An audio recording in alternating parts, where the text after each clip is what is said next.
Good morning, ladies and gentlemen, and a warm welcome to the Bengal Chamber of Commerce and Industry and to the inaugural edition of the annual Manufacturing Conclave, the theme being Power of Innovation in Manufacturing, Driving India's Growth in the 21st Century. It's our pleasure to welcome on stage our dignitaries for the inaugural session. May I welcome Mr. Sutanu Ghosh, President, the Bengal Chamber of Commerce; Justice Chittatosh Mukherjee, Chairman, Bharatiya Vidya Bhavan, Institute of Management Science, Kolkata; Rear Admiral A.K. Verma, retired, ex-Chairman and Managing Director, Garden Rich Shipbuilders and Engineers, Kolkata; Colonel Sabyasachi Bagchi, Chairman, West Bengal Small Industries Development Corporation Limited; and Mr. Dev Kumar Basu, Chairperson, Manufacturing and MSME Committee, the Bengal Chamber of Commerce and Industry. May I welcome all of them to the dais, please.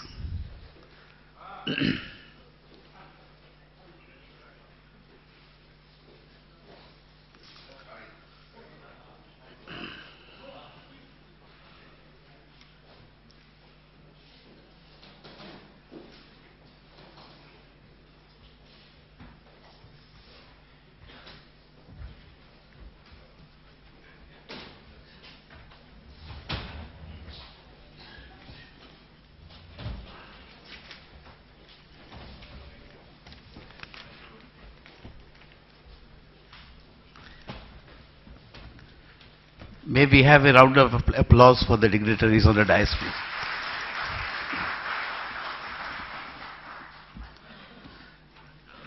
May I now request Mr. Dev Kumar Basu to take the session forward. Sir.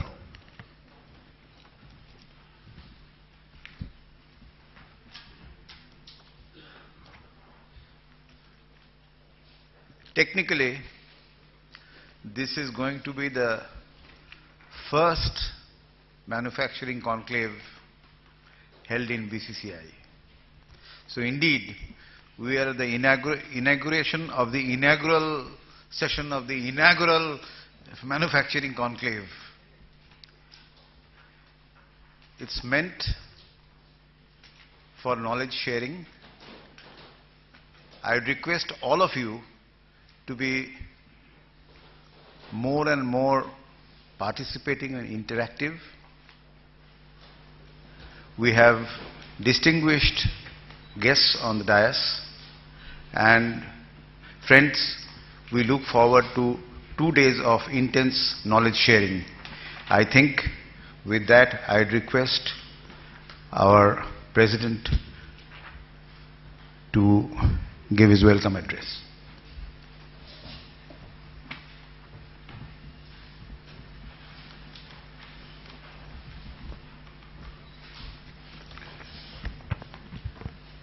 Thank you very much. Justice Chittatosh Mukherjee, retired, Chairman, Bharatiya Vidya Bhavan; Rear Admiral A.K. Verma, past Chairman, Managing Director, Garden Reach Shipbuilders Engineers; Colonel Sabyasachi Bagchi, Chairman, West Bengal Small Industries Development Corporation; Mr. Dev Kumar Basu, Chairperson of our Manufacturing Committee. Other dignitaries present here today, I have two very senior past presidents right in front of me, Mr. Alok Mukherjee and Mr. Sandipon Chakraborty. We feel overwhelmed when you come and be with us all the time. Thank you so much. Good morning and welcome to yet another first, the Manufacturing Summit. I have recently mentioned in some other forums that over the last 10 years or so, the Bengal Chamber has expanded its canvas of activities and has now forayed into many other domains such as agriculture, education, health, tourism, textiles, and so on. But today, we swing back to where we still belong very deeply, manufacturing. India would like to continue and increase its robust growth over the next 15 to 20 years, hoping to increase its economy by about 5 times by the year 2030 to 2040, over 10% growth per annum to touch $10 trillion. You would all agree, in order to do this, the manufacturing sector has to play a stellar role, as it forms the solid leg of the tripod which can be imagined to be the Indian economy, along with agriculture and the service sector. We should also have to agree with the potential of the manufacturing sector being the maximum towards driving the pace of economy as regards fiscal precipitation and employment creation. We are all aware that the manufacturing sector is dependent heavily on energy. That too, quality power. India has to keep in mind that the peak oil has already happened in 2005. The oil curve is now on the decline. That's global, that's worldwide. And coal stocks are also dwindling fast, the two principal sources of energy, the prime driver of industry and growth. Thus, innovative methods of exploration is the need of the hour. Probably deep sea oil exploration, fracking of shale gas, nuclear power with all its baggages, renewables. Coupled with that, clean and advanced technology is again a crying need, as this is one of the key elements towards a sustainable growth pathway. Installation of advanced class machines in various forms is an important associate. We have all read in the papers recently how the Ministry of Power is negotiating with the Ministry of Environment regarding adoption of cleaner technologies for all the power plants and the associated timelines for such adoption due to the cost implications. Manufacturing today also is to inculcate optimization of land and water, two essential commodities but scarce in resource. We need to remember that only 0.2% of the water available on Earth is available to man for utilization. The rest is contained by ice caps, glaciers, saline seawater, or buried very deep down. Ladies and gentlemen, I'm sure throughout the day we shall be looking at all these areas, including outlining specifications of how innovative technological interventions in the manufacturing sector, including mines, can take the country forward to its desired destination of achieving economic growth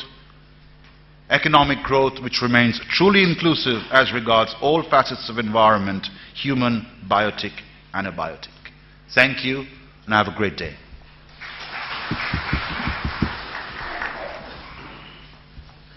May I now request Justice Mukherjee to address us. Can I do it from here? Yes, please.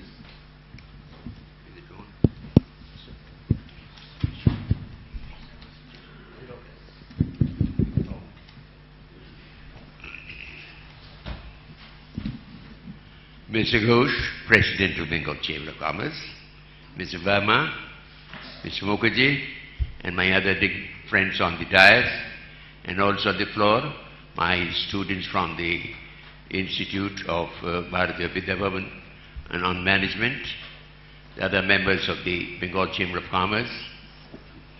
Well, I'm delighted to be here. Good morning to everybody. Mr. Ghosh has spoken about the innovation. Certainly this innovation to invite the students from the academia, for that matter, the Institute of Management of Bharatiya Vidya Bhavan, to participate in the two-day seminar on the power of innovation in the manufacturing. And also, as Mr. Ghosh rightly indicated, it shows the change in the attitude, in the matter of collaboration, in the matter to look how we achieve growth which India so direly needs.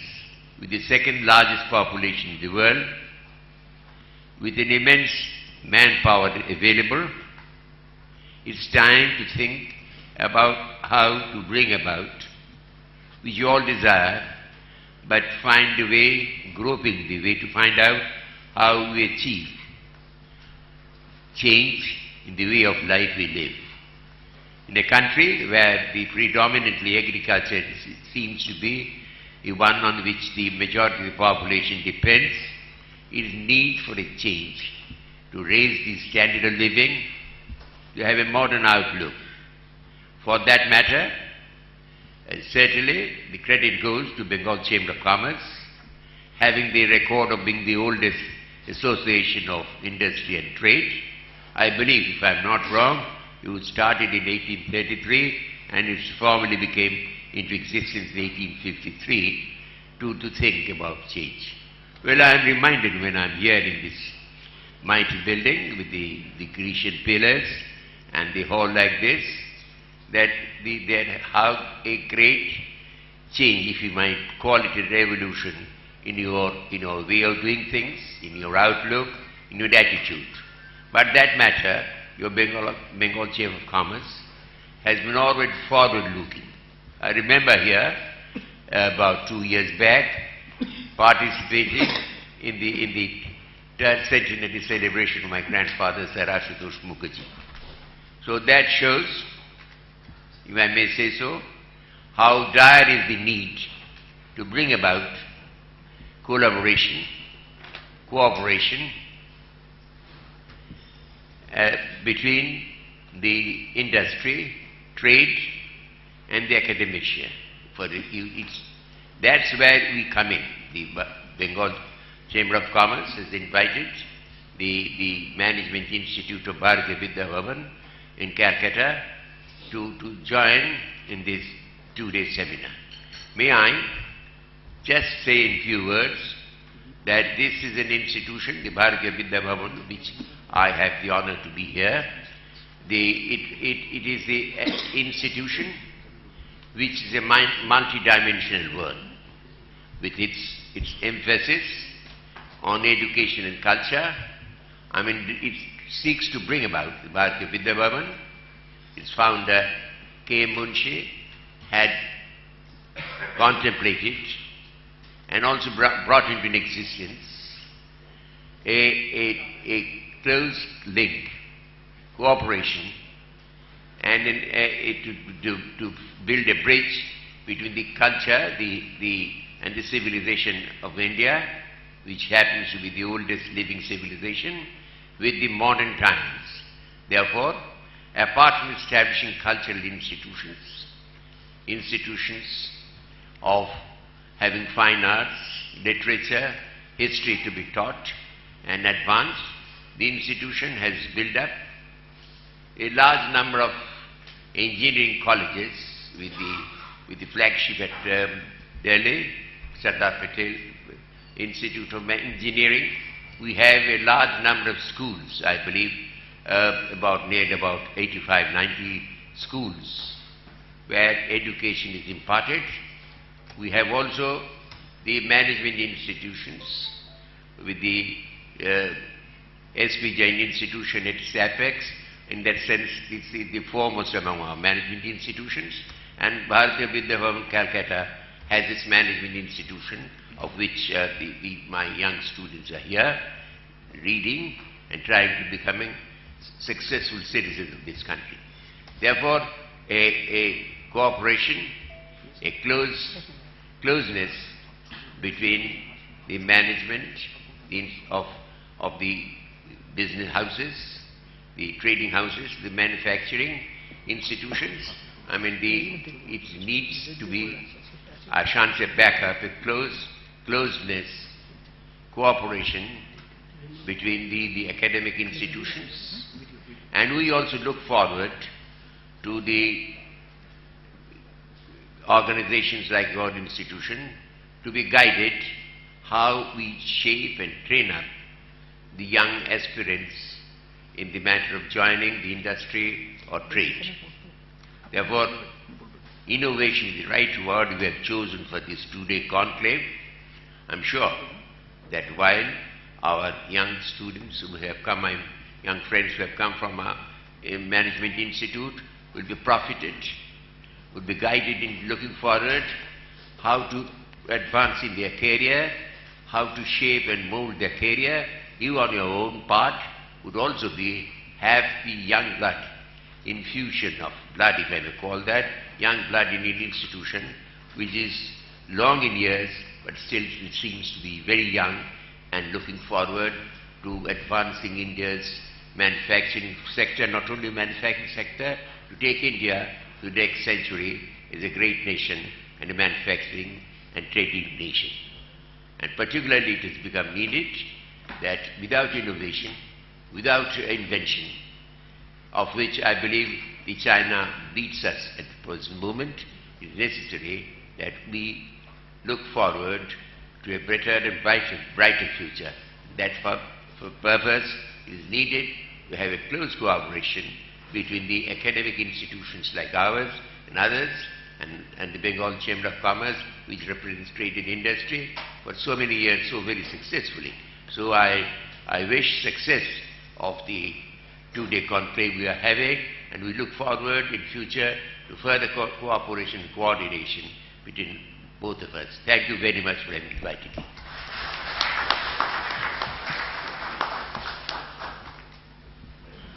Thank you, Justice Mukherjee, for your address and advice. Now may I request Admiral Verma to carry forward with our keynote address. No, sir, absolutely.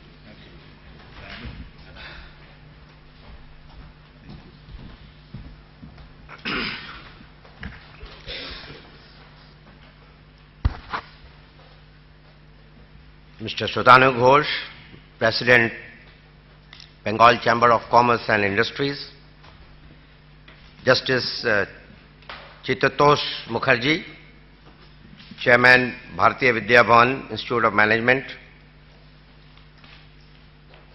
Colonel Sabyasachi Bakshi, Chairman, West Bengal Small Industries Development Corporation Limited, Government of West Bengal, Mr. Dev Kumar Basu, Chairperson, Manufacturing and MSME Committee, BCCI, past Presidents, Mr. Alok Mukherjee, Mr. Sandipan Chakravarti, other distinguished guests who are present here today, all the delegates, and especially in a large number, I see the young minds who are present here today. We are talking of innovation. It happens at that age. Even if I try now, it would be very difficult. So I'm very happy to see in the gathering not just oldies like us, but also a lot of young people who are in the crowd, in the hall. Thank you very much, Mr. Sudhanu Ghosh, for inviting me to this very, very apt conclave on the power of innovation in manufacturing. And that is what is going to drive the India's growth story in the 21st century. Mr. Ghosh has already given a little preamble that what the country's aspirations are. We know that we are a 2 trillion economy at this point of time, and we hope to go to a 10 trillion economy in 10 to 15 years or maybe 20 years' time. But to achieve that, we need to have a growth rate which is in the double digit. We all know that. In the last few years, the Government of India has tried to give a new impetus to our growth, but somehow we are not coming out of it. We all are aware about it. Now, I won't go into the larger canvas of what is happening to our economy, but restricting myself to manufacturing, any country which has attained the superpower status, it has been driven by the manufacturing. Whether it was the growth in Europe in the last century and the Asian giants who have grown in the latter half of the last century and also at the beginning of this century, especially China. If you see their performance in the manufacturing sector, they have a contribution of almost 30% or upward in the overall GDP of the country. In our country, we are still below 15%. Now that's not the kind of manufacturing growth that is going to take us to the dream that we have to make our country a 10 trillion economy. Now, what are the reasons? Why is the manufacturing not growing in our country? Is a question that we have to debate over the next 2 days. And I am very glad that we have chosen one of the important aspects which is keeping our manufacturing back, and that is innovation. Though there are many other reasons. There are reasons of investment which have to happen. We know that in the last few years the private investment is not happening much in our country. There are reasons of government policy decisions. They have these decisions are related to labor laws and many other things. There are few states who have moved in that direction. Even the government of India has come out with some policy on textiles, but they haven't come out on many other fields. So those also have to be tackled. But restricting myself to innovation today, there is no doubt that innovation is a very, very key factor if we have to push the manufacturing in our country. I'll just give a couple of examples as to how important innovation becomes when we talk about manufacturing. You take 2 examples. We built one car, Ambassador, and somebody made an iPhone. Now what is the difference between the two? I think I don't have to re-emphasize that it is that innovation factor. If you just stretch your mind, you know why Ambassador is closed down. And why iPhone is coming out perhaps every 6 months, a new model. And what did it do? I am telling you, I have seen my iPhone 3 times in the last 1.5 years. So that means, if suppose there are X number of users of iPhone, and you have 6 months down the line a new i6, i7, 6i, I don't know what all you have, then all these old phones go back and you got the new one. That means the same volume of manufacturing happens again. Now, how is that happening? It's happening because of the innovation. So there are many people who feel that they have designed and they are producing a product, and that product will keep on selling, but that's not going to happen. That's why Ambassador closed down. Because they never had. I remember my grandfather had Ambassador, my father had Ambassador. There was no difference between the two. One was bought in perhaps 50s, the second was bought in perhaps 70s, and I think we kept on driving the same Ambassador for almost 50 years in this country. So it's a very simple example that I gave you as to why innovation is so important in our manufacturing. With my own experience, I was heading the garden shipyard in Calcutta for the last 5 years, and nowadays the government of India has also decided that most of the ships you have to go in for a competition with the private sector. We have, of course, the PSU, the RSC. So we were looking at the ways and means as to how we can make our product out of the competition. Now I'll give you an example how you can beat competition by an innovation. We in 2014, and I have met some professors from IIT here. I have a very big bunch of engineers from IIT, and we keep doing brainstorming, and we decided to build or make a design of our own by our young engineers called self-IPP. There is an in-source petrol vessel which does the patrolling on the coast, and our engineers came up with an idea that why only frigate will be itself? Why not even patrol vessels will be itself? Once we designed that, then no one else had that design. So the government of India, when we get the proposal, they had to give that order to us on nomination. So we got the orders. Our business improved. What's happening to iPhone revolution? They are coming out with the models which have no competition, and everybody is buying that. So these are some of the examples that I am giving you as to why innovation is so important in our manufacturing sector. There are competitions are very stiff. It is only through your innovation that you can beat that competition and be a market leader and keep selling your goods. And if your goods are doing well, that means our manufacturing will do well. So one more example I would like to give you from my DRSC experience. The Garden shipyard, as you know, is a river-based shipyard. You all know that. So we do not have that depth. The river which flows here, Hooghly River, has depths ranging from 3 to 4 meter to maybe 5 to 6 meter at some point. Now that's the reason till today Garden Shipyard has not built a submarine. Because as you know, submarine, the whole body remains in the water. And the height is almost about 8 to 10 meter. So when you make a ship, and you might have heard about the ships are launched into the water, launching ceremony, it has been coming in the papers in the recent past, a lot of ships have been launched in Calcutta. So the ship goes into the water. Now in a conventional warship, only a portion of the ship goes into the water, say about 1/3. So you need less depth. And a ship can be built on a river-based shipyard in Calcutta. But a submarine goes fully in.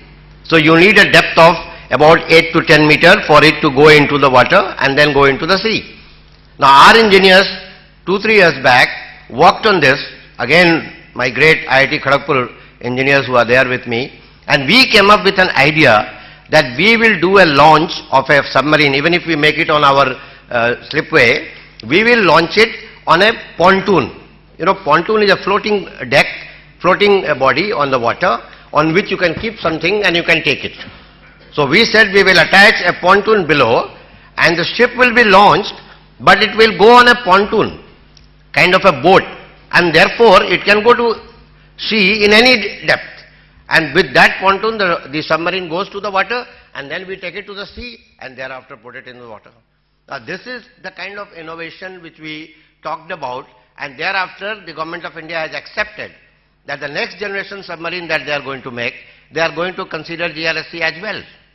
So I am just giving a few examples to tell you how innovation is so very important in our manufacturing activity. There are many papers which are planned, and I hope to listen to my lot of seniors who are sitting here. Mr. Alok Mukherjee is giving a paper. He is our innovation guru in our industry circle, and I am really looking forward to his paper. Mr. Sandipan Chakravarti is also giving a paper. So we will see how in the next 2 days the concept of innovation develops.